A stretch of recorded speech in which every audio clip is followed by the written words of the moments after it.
CES is in full swing, and the first big reveal from JSAUX was the first set of Steam Machine accessories. After that, let's talk about how GeForce Now looks like it's going to be ready to go for launch on the Steam Machine. And finally, we got to talk about why the Steam Deck deserves more credit. How's it going, everyone? As always, my name is Jimmy Champagne. This is Deck Ready, my channel all about Steam hardware. I hope you're having a great week playing a ton of video games. I'm still working through Baldur's Gate 3 and I'm playing Dead by Daylight with my friends. Let me know what you're playing down in the comments below. Also, it would really help me out if you subscribe to the channel and set your notifications to all. I am so close to 100,000 subscribers. If you watch the content regularly and you enjoy it, please subscribe and set your notifications to all. I can't think of any other way to ask anymore. But with the intro out of the way, let's talk about some of the CES reveals that we got from companies like JSAUX. Obviously, they're going to do more Steam Deck docks, but they've got their sights set firmly on the Steam Machine because that's a whole new avenue for them, and I'm assuming everyone else to get some accessories for this thing out there. And the cool thing is, Valve made this thing pretty modular, right? Like JSAUX will definitely get some faceplates out after the thing launches.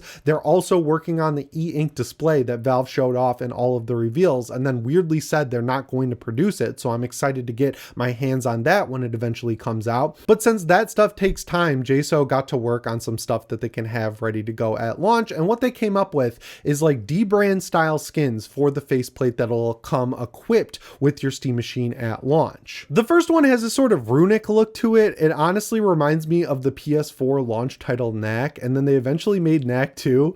It was one of the weirdest games ever. It was like a Pixar style game that Mark Cerny was the architect behind, but it had those nice chunky blocky textures in it. The cool feature of it though is that once you have it on the front of your Steam Machine, it glows in the dark. So if you're playing in a lit room or you leave your Steam Machine on an entertainment center with this skin equipped, it'll charge with the light of the sun coming through your window or the light of your room overhead. And then when you turn the lights off to play some video games, the front of your Steam Machine will glow. They show this in a picture, and obviously that doesn't really convey how good it's going to look, but I like the creativity. Like JSAUX has always been cool about this. Like they're the first ones who made the clear backplates for the Steam Deck way back. And they also are one of the companies who made the backplates for the Steam Deck with the built-in heat sink that would dissipate the heat out the back of the console, which I thought was pretty cool. So maybe these ones will be worth picking up. Another one they showed off is sort of like their rendition of that cool graffiti looking one that was in the Steam hardware reveal trailer. This is the one I would go for because it's the most busy, it's the most colorful, it's the most exciting. It's jangling keys in front of my face. I think it looks pretty cool. And finally, there's one that really reminds me of the design of those weird robot aliens from Halo 4. I think they were Prometheans or something like that. I haven't played Halo 4 in so long, but it's like,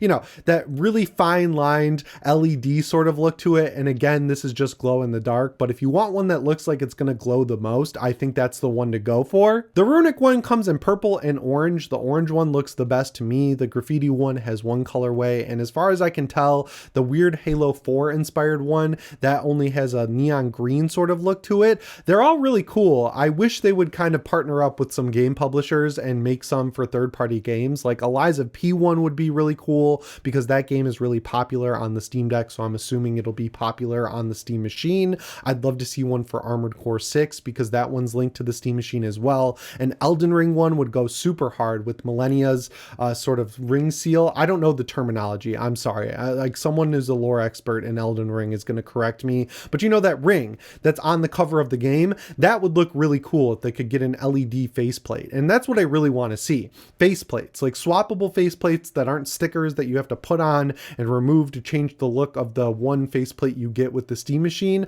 I'd love to see any of the ones I just mentioned with LED light effects because those aren't going to take away from, you know, the actual power of the Steam Machine, but they'll give you a little bit of a cool RGB gamer effect. I'm sure someone's going to be on top of that as soon as the Steam Machine comes out. I'd also love to see deck buttons get on top of making new buttons for the Steam controller. I'm sure that's already in the works, but yeah, the beginning of the launch is going to be very exciting for accessories because if you go back to the Steam Deck, people were coming up with crazy stuff back then. Like a new dock was coming out every other day, it felt like, and we were getting custom controllers and everything. So I'm excited for the Steam Machine's launch. But yeah, the first announced accessories for the Steam Machine are skins, and I think that's going to work out just fine. Hopefully JSAUX can get some licensing in place to make some skins for real games. But that brings me to the second news story in today's video, which is some new announcements from Nvidia out of CES. So this is a little bit weird because I was talking to Rich from Fan the Deck. He's one of my good YouTube buddies, and we both realized that Nvidia NVIDIA emailed us both 3 times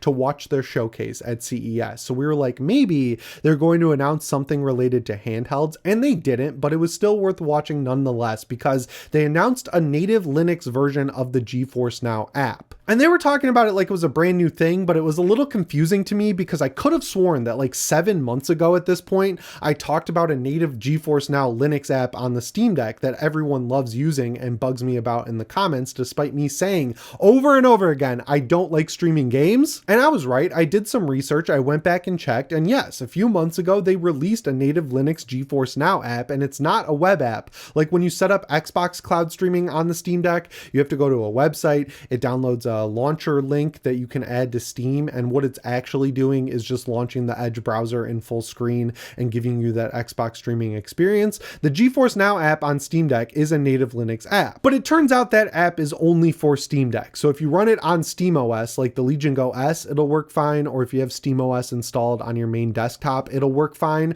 Of course, it'll work on your Steam Deck as well, but if you try to use it on Bazite, apparently it works for some people, it doesn't work for others. If you try to use it on Cache, it'll just crash. So this new GeForce Now app fixes that issue, right? Like if you have a Bazite PC, you can install it on that. If you're using Bazite on your ROG Xbox Ally X, you can install it on that. But of course, there's more caveats, right? Like they're only launching it on a very specific version of Ubuntu first to make sure it all works right, and then they'll release it for other Linux distros. Hopefully the development on it doesn't take too long, because as we're going to talk about in the next news story, people are switching to Linux at a record rate. So, you know, it'd be good to have a GeForce Now app ready to go at launch of the Steam machine, because a lot of people are worried about, you know, performance. It's only mid-grade parts. It looks like that's going to be the target for most developers. Like I was looking at the required specs for 007 First Light, and it's asking for a 3070 Ti as the recommended graphics card to run at 60 FPS. So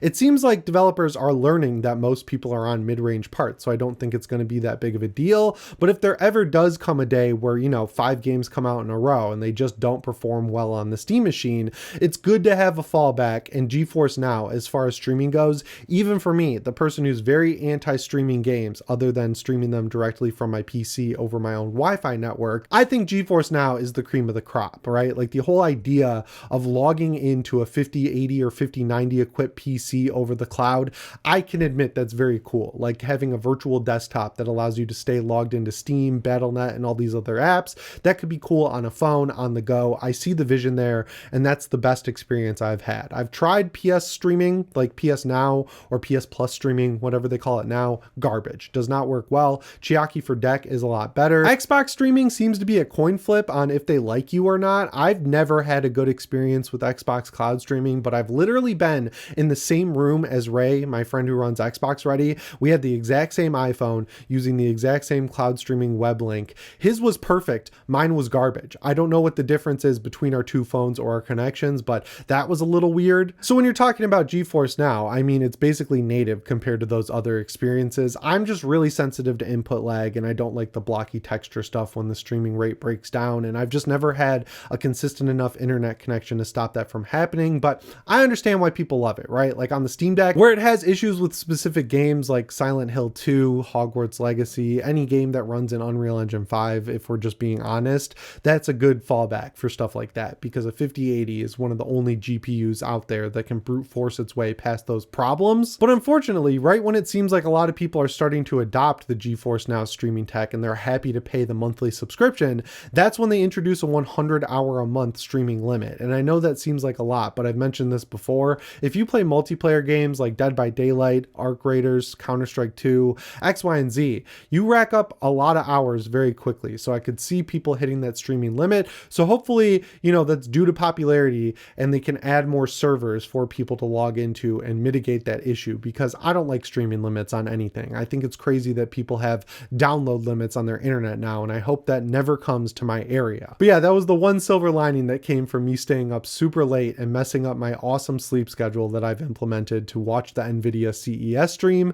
Get ready for native Linux support on GeForce Now. I know that's going to be exciting for a lot of people out there. But that brings me to the third news story here, which is just a periodic reminder here on the channel that the Steam Deck deserves more credit, because we got the results from the latest Steam hardware survey. And while Windows 11 did skyrocket up, it's mainly because, you know, people are abandoning Windows 10 at a record rate because Microsoft has abandoned that operating system. So it's not like people are switching away from Linux over to Windows 11. They're switching away from Windows 10 to upgrade to Windows 11. So that's good. Linux usage as a whole hit a record high of 3.85%, which is really good, right? Like it's gone up from something in the 2s all the way up to almost 4% in just the span of a year. And 4% seems to be the number that a lot of people think will initiate publishers starting to care about Linux and get them to spend the time and money to get anti-cheat working. So if they can hit that 4% number, that's obviously exciting. But if you look into the data, the Steam Deck's GPU makes up 20% of the people gaming on Linux on Steam. And that is a huge chunk of the pie. Like even though something like 4% of the people on Steam are using Linux, we just saw them hit their record concurrent number of 41 million people. So that was playing at the same time. We don't know exactly how many people are on Steam, but if 40 million people were playing concurrently, and that's just a chunk of the overall users, 4% is a lot of people, like millions of people that we're talking about, and 21% of those were playing on Steam Deck. And because it's the Steam hardware survey that notifies you when it's active, you have to be on Steam, that shows that people playing on Steam Deck are still playing on the Steam Deck over 4 years after it came out. And I'm not taking away from the other distros that people love using like Cashy and Bazite. I had never even heard of Cashy OS until a couple weeks ago when I suddenly started seeing a ton of comments about it. I looked into it. I kind of want to do a partition install on my main PC that runs SteamOS and Bazite right now, because it looks like it's extremely fast when you're actually using it. So it's cool to see all of these gaming focused distros really pushing mass Linux adoption. And I know everyone loves to criticize the anti-cheat situation, but we already covered that. The more and more people switch to Linux, the harder it is to ignore, right? Like the goal at the end of the day is for these publishers to make money. And if they see millions of people playing on Linux asking for anti-cheat support, they're going to do it because they want to make money. And that goes for NVIDIA support as well, right? Like a lot of people who want to use Linux are buying AMD GPUs. If NVIDIA wants to sell NVIDIA GPUs or more of them than they already are, they should just support Linux better, right? Like that's just an easy answer for them. So if they see people switching over to Linux at a big rate like they are right now, that makes them more likely to, you know, start releasing drivers that work better on Linux. So yeah, 21% of Linux users are on the Steam Deck GPU, and that's awesome. The weird thing is the numbers don't line up in terms of the people using the Steam Deck's GPU and using SteamOS. Like the numbers are out of whack. So it seems like a lot of people are installing Bazite on their Steam Deck. If you do that, let me know why down in the comments below. But yeah, guys, that's all I've got for you in today's video. As always, my name is Jimmy Champagne. I'll see you in the next one. Thanks for watching and shape on.